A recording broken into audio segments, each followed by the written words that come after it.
nakaregister sa SEC. Networking.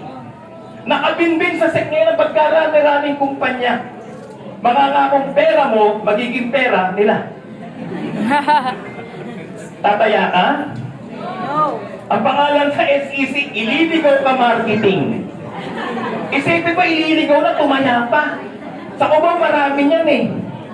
Andiyan mo kayo? Yes. Kaya ang Return of the Comeback, ito humali ang grammar.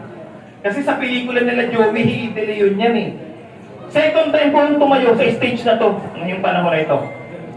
And I'm so proud na naging part ng Levex International. Yes! Parang ayaw nyo ah.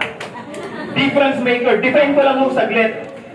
Ang difference maker daw po, being a difference maker means having this positive impact on the lives of Others. Tignan mo ulit yung kaliwa kanan mo.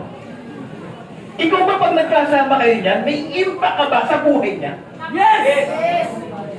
Ikaw ba pag nagpunta ka ng community ng barangay mo, pag tinanong ka, sino si Rico Raimundo? Ang sasabihin na, ay, yung pogi? Yun!